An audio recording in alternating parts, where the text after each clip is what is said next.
உயர்ந்தது எது, தமிழா சமஸ்கிருதமா? சிதம்பரத்தில் தில்லை நடராஜர் நடனமாடுவது வழக்கம். ஒருமுறை சிவபெருமான் நடனமாடி முடிக்கின்ற பொழுது சிவபெருமானுடைய திருக்கரத்தில் இருக்கக்கூடிய அந்த உடுக்கை 14 சப்தங்களை ஏற்படுத்திவிட்டு அடங்கியது. அந்த 14 கடைசி சப்தங்களை 2 ரிஷிகள் பதிவு செய்தார்கள். ஒருவர் அகஸ்திய ரிஷி, மற்றொருவர் பாணினி ரிஷி. இதுதான் அந்த 14 உடுக்கை சப்தங்கள்.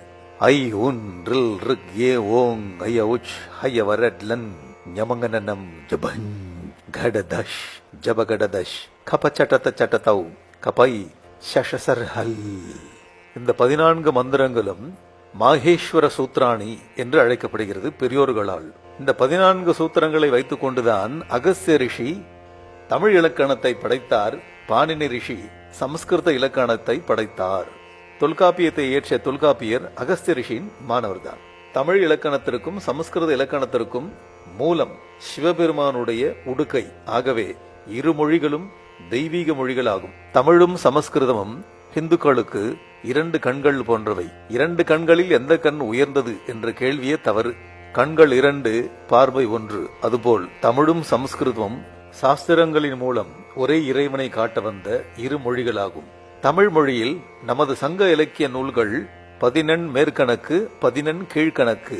பக்தி இலக்கியங்கள் என்று எடுத்துக்கொண்டால் சைவ 12 திருமுறைகள், வைணவ தமிழ் மறைகள் என்று எடுத்துக்கொண்டால் 4000 திவ்ய பிரபந்தம். இவற்றை தவிர்த்து ஔவையார் இயற்றியவை, அருணகிரிநாதர் இயற்றியவை, ஸ்ரீ ராமலிங்க சுவாமிகள் இயற்றிய திருவருட்பா, தாயுமானவர் பாடல்கள், பட்டினத்தார் பாடல்கள், பாரதியார் பாடல்கள், சேக்கிழார் இயற்றிய பெரிய புராணம், கவிச்சக்கரவர்த்தி கம்பன் இயற்றிய ராம அவதாரம் என்கின்ற கம்பராமாயணம், ஸ்ரீவில்லிபுத்தூரார் இயற்றிய வில்லி பாரதம், இதெல்லாம் தமிழ் பொக்கிஷங்கள்.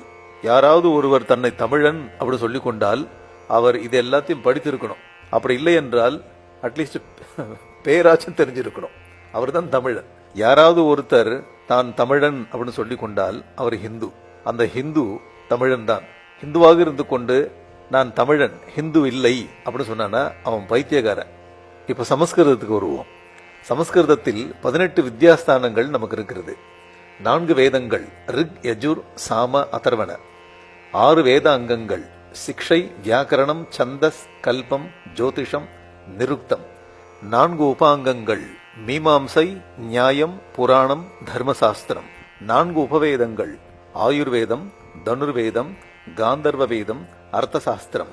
தமிழும் சமஸ்கிருதமும் நமக்கு 2 பொக்கிஷங்கள். வெளிநாட்டிலிருந்து வந்த இந்த பிரிவினைவாதிகளும் சதிகாரர்களும் என்ன செய்தார்கள்னா, சமஸ்கிருதம் வேற தமிழ் வேறன்னு பிரிச்சா. ஹிந்துக்களை 2ஆ பிரிச்சா.